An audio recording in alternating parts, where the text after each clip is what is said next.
할렐루야. 참 찬양이라는 것이 사람에게만 있는 거잖아요. 참 너무 감사하다라는 생각이 듭니다. 찬양을 하면서 하나님을 높여드릴 수 있다는 것, 이 땅의 그 어떤 것도 그러하게 하지 않습니다. 오직 사람만 하나님께서 찬양하게 만드셨고, 이 찬양은 이 땅 가운데서 뿐만 아니라 하나님의 나라에서까지 연결되는, 하나님의 나라가 이 땅에 도래할 때 이 땅과 하나님의 나라는 연결되는 게 있고 단절되는 게 있어요.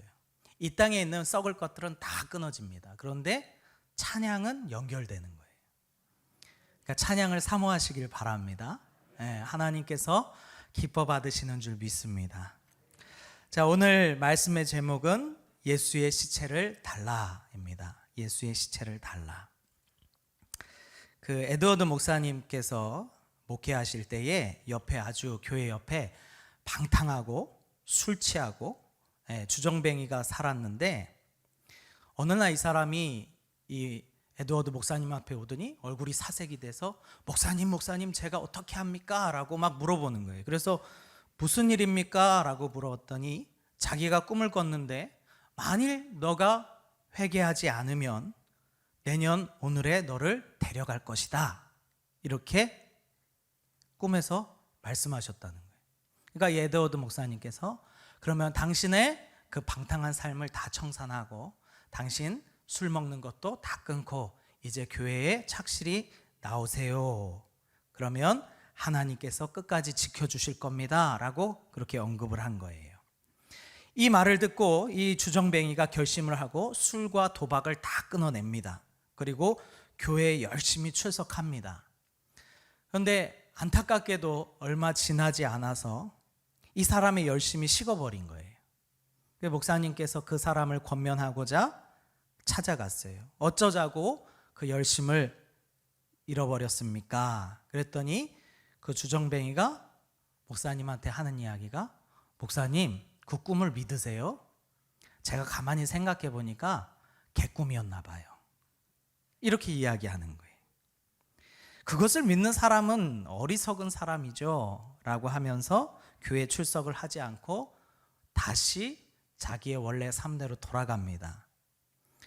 그러던 어느 날 이 주정뱅이가 계단에서 굴르는 바람에 그 자리에서 죽어버린 일이 생겼습니다. 그날이 바로 꿈을 꾼 지 딱 1년 되는 날이었어요. 그 사람이 처음에 죽음을 막 두려워할 때는 하나님을 잘 믿는 척 했는데 돌아서고 보니까 아닌 것 같더라, 이 말이에요. 이게 사람이 참 간사한 거예요. 처음에 막 그런 상황이 주어졌을 때는 주님을 막 붙잡고 주님만 위하여 살겠다고 하는데, 어느 날 보면 돌아서 있는 자신을 발견한다, 이 말이에요. 이 술 중정뱅이만 그렇습니까? 저도 그러더라고요.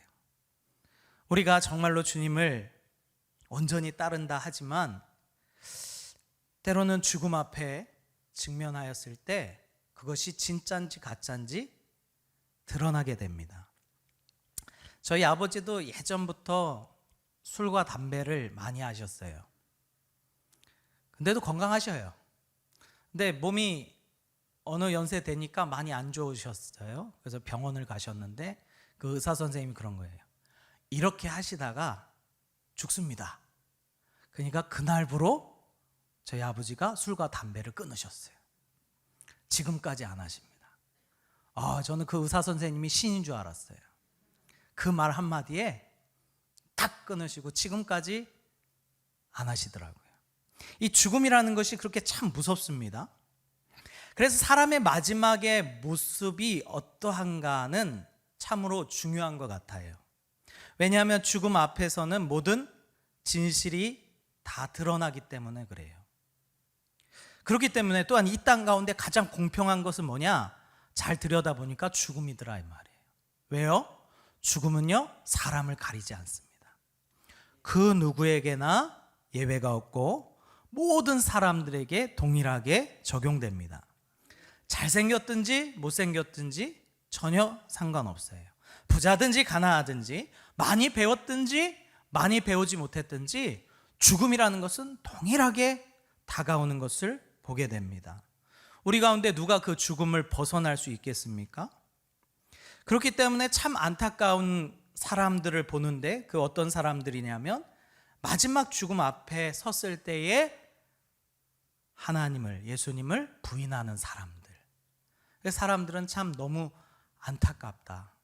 나름 평생 주님을 위해서 산다고 살았는데 마지막 죽음 앞에 딱 닥쳐보니까 이게 다 무슨 소용이야.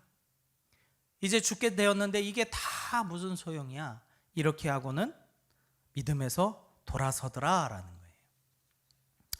오늘 우리가 읽은 말씀의 배경은 우리가 잘 알듯이 예수님의 죽음 이후에 벌어진 사건들에 대하여 기록하고 있습니다.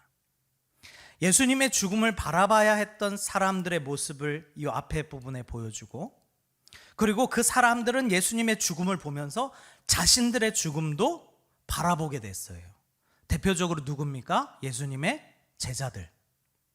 예수님이 죽는 그 순간 제자들도 자신들의 죽음을 봤어요. 야, 이러다 우리도 죽겠다. 그래서 그 제자들의 모습은 어떠했습니까?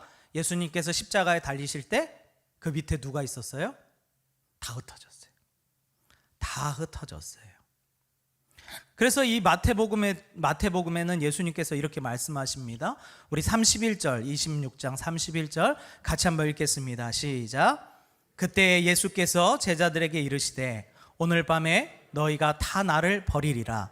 기록된 바 내가 목자를 치리니 양의 떼가 흩어지리라 하였느니라.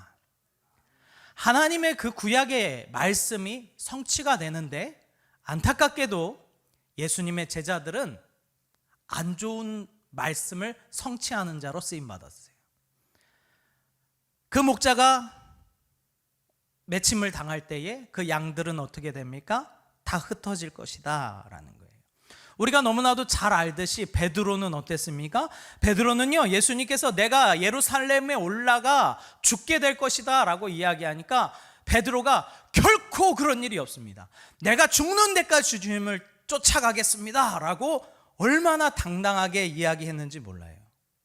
근데 우리가 너무나도 잘 알듯이 결국 베드로는 예수님을 부인하게 됩니다. 그 장면이 마태복음 26장에 나오는데요. 우리 74장 74절 75절 같이 한번 읽어보겠습니다. 같이 있습니다. 시작. 그가 저주하여 맹세하여 이르되 나는 그 사람을 알지 못하노라 하니 곧 닭이 울도라.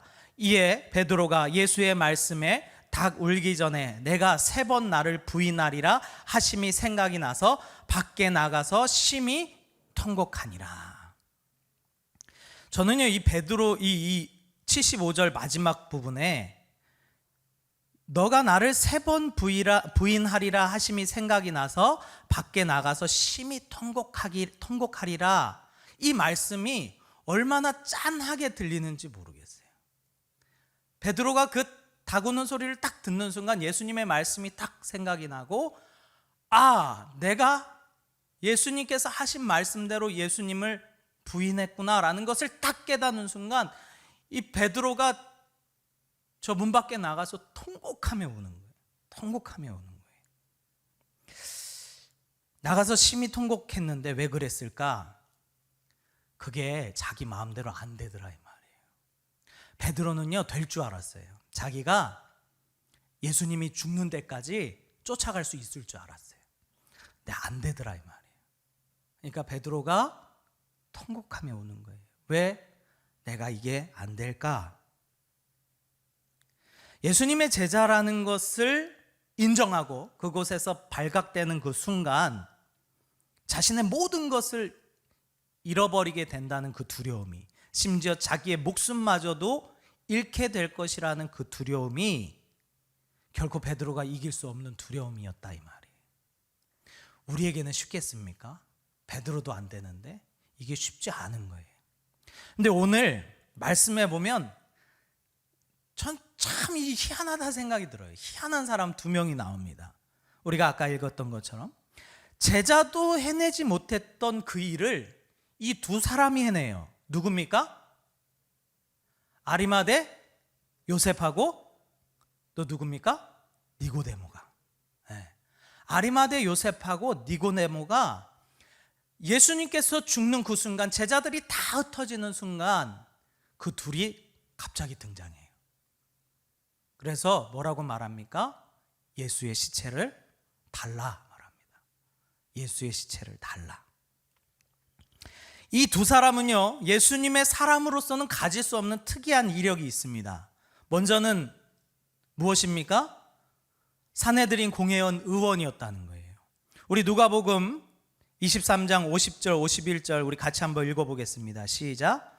공회의원으로서 선하고 의로운 요셉이라 하는 사람이 있으니 그들의 결의와 행사에 찬성하지 아니한 자라.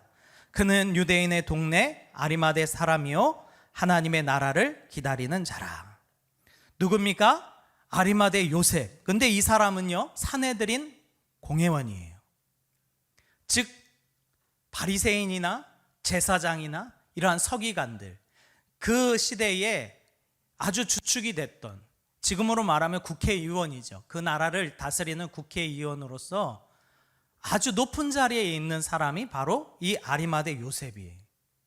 근데 이 아리마대 요셉이 예수를 달라 한 거예요. 예수를 달라 한 거예요. 또 누가 등장합니까? 우리가 잘 알듯이 니고데모입니다. 니고데모는 어떤 사람입니까? 우리 3장 1절인데요. 같이 읽어보겠습니다. 시작. 그런데 바리새인 중에 니고데모라 하는 사람이 있으니 유대인의 지도자라.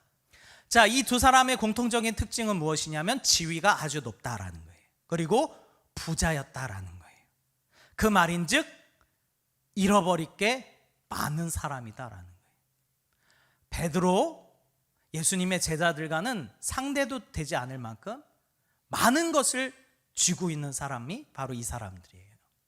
근데 희한하게 예수님의 제자들이 하지 못했던 그 일을 해냅니다. 무엇입니까? 예수님의 시체를 달라는 거예요. 사실 그들은요, 자신이 예수님을 따르는 자들이라는 것을 밝히기를 꺼려했어요. 당연하지 않았겠습니까? 산헤드린 공회원이고 또 유대 지도자였고 부자였고, 그들이 예수를 믿는다는 것을 발각되는 순간 그 지위가 박탈될 것이고 추방당할 것이고 때로는 자신의 삶의 터전을 잃어버리는 일들이 그 시대에 있었다 이 말이에요. 심지어 우리가 잘 알지 않습니까? 사울은 이 유대인들이 어떻게 하려고 그랬어요? 죽여버리려고 그랬어요. 죽이려고 그랬어요. 이들도 그러한 위험에 처할 수 있는 사람들이었어요. 그래서 이 두 사람에 대하여 이렇게 이야기합니다. 아까 읽었던 것처럼 38절에 보니까 아리마대 요셉, 사람 요셉은 예수의 제자이나 유대인이 두려워 그것을 숨겼더니, 그리고 니고데모도 일찍이 예수께 밤에 찾아왔던 니고데모. 그러니까 낮에는 당당하게 예수님을 만나러 못 가고 눈을 피해서 밤에 몰래 갔다는 거예요. 왜요? 발각될까 봐. 자신이 예수를 따르는 것을 발각될까 봐. 그런데 그들이 아주 이상한 행동을 합니다. 우리 마가복음 15장 43절인데요. 우리 같이 읽겠습니다. 시작. 아리마대 사람 요셉이 와서 예수의 시체를 달라 하니 이 사람은 존경받는 공회원이요 하나님의 나라를 기다리는 자라. 여기 아주 재밌는 표현이 있는데 당돌이라는 거예요. 당돌이. 아리마대 사람 요셉이 와서 당돌이 빌라도에게 들어가 예수의 시체를 달라 요청한 거예요. 이것이 얼마나 그에게 위험한 일이고 그가 결코 할 수 없는 일이라는 것을 그가 알매도 불구하고 그 사람이 그렇게 얘기합니다. 더욱 중요한 건 뭐냐면 이미 예수님이 죽었잖아요. 그렇죠? 예수님이 죽으셨잖아요. 끝났다 이 말이에요. 이제 그 죽음 앞에는 소망도 없고 더 이상 예수님의 시체를 달라 그래서 달라질 것도 없어요. 이 위험을 굳이 무릅쓸 필요가 없는 사람들이다 이 말이에요. 예수님 죽었는데 무슨 소망이 있습니까? 예수님의 제자들도요, 예수님께서 죽으시니까 그 소망이 끊어져서 다 도망갔어요. 이게 무슨 의미가 있느냐 이 말이에요. 전 그래서 그들을 곰곰이 한번 묵상해 봤어요. 왜 그랬을까? 아마도 아리마대 요셉하고 니고데모가 동시에 와서 시체를 달라고 했으니까 둘이 서로 대화하지 않았겠습니까? 대화를 했을 거예요. 그들에게 있어서 마음에 짐이 있었을 거라고 생각이 들어요. 예수님께서 살아 생전에 한 번도 그 앞에 당당히 나가서 예수님 앞에 서지 못했다는 것. 아마도 그 미련이 그 사람 마음 가운데, 생각 가운데 떠나지 않았을 거예요. 왜 예수님께서 살아 계실 때 우리가 한 번도 그 앞에 나가서 우리의 신앙 고백을 하지 않았을까? 왜 한 번도 예수님께서 살아 계실 때, 죽었을 때가 아니라 살아 계실 때 한 번이라도 가서 내가 예수님 믿습니다, 하나님의 나라를 내가 소망합니다, 하나님의 나라를 기다립니다, 내가 왜 그 말을 한 번도 하지 못했을까? 아마 그런 후회감이 막 몰려왔을 거예요. 니고데모도 마찬가지고 둘이 얘기를 하다가 그들 눈에 딱 들어온 게 있어요. 무엇입니까? 예수님의 시체가 들어왔어요. 예수님의 시체. 그들의 마음은 그렇습니다. 야, 이거 진짜 마지막이다. 이제 뒤는 없는 거예요. 예수님의 시체를 보면서 둘이 얘기했을 거예요. 야, 이거 진짜 마지막이다. 이게 진짜 마지막이다. 적어도 우리가 그분의 시체라도 거둬야 되지 않겠냐? 우리가 그분의 시체라도 거둬야 되지 않겠냐? 살아생전에 그렇게 앞에 나가서 한 번도 내가 주님을 따른다고, 믿는다고, 주님의 나라를 소망한다고, 기다린다고 그 말 한마디 하지 못했는데 이제 다 끝났지 않느냐? 저게 마지막이야. 이제 예수님의 시체가 마지막이야. 우리가 저 시체라도 거둬야 되지 않겠냐? 이것이 그들에게 들어온 겁니다. 아시죠? 이게 얼마나 위험한 일인지. 아까 말씀드렸듯이 예수님의 제자들조차도 하지 못했던 일이에요. 그런데 이 두 사람이 그 일을 합니다. 자신의 지위를 잃어버릴 수 있어요. 자신의 명성과 여태까지 자기가 쌓았던 부 다 잃어버릴 수 있어요. 상관없다 이 말이에요. 왜요? 그 시체가 마지막이에요. 마지막. 그들에게 있어서 마지막이다 이 말이에요. 신변의 위협이 생길 수도 있습니다. 모든 것을 포기해야 되는 상황이 있어요. 목숨을 걸어야 되는 그러한 상황일 수 있어요. 그러나 그들 마음 가운데는 이런 마음이 있었다 이 말이에요. 내가 적어도 내 평생에 한 번만큼은 하나님 편에 서봐야 되지 않겠냐? 내가 지금까지 숨어 다니며 예수 안 믿는 척하고 내가 주님 살아생전에 한 번도 하지 못했던 것, 적어도 이제는 마지막인데 적어도 주님 앞에 하나님 편에 한 번은 서봐야 되지 않겠느냐? 그것이 이들의 마음이었다 이 말이에요. 그거 아십니까? 이것이 하나님의 말씀을 성취합니다. 이사야서 53장 9절에 봅니다. 우리 같이 한번 읽어보겠습니다. 시작. 그는 강포를 행하지 아니하였고 그의 입에 거짓이 없었으나 그의 무덤이 악인들과 함께 있었으며 그가 죽은 후에 부자와 함께 있었도다. 그가 죽은 후에 부자와 함께 있었도다. 이게 무슨 말입니까?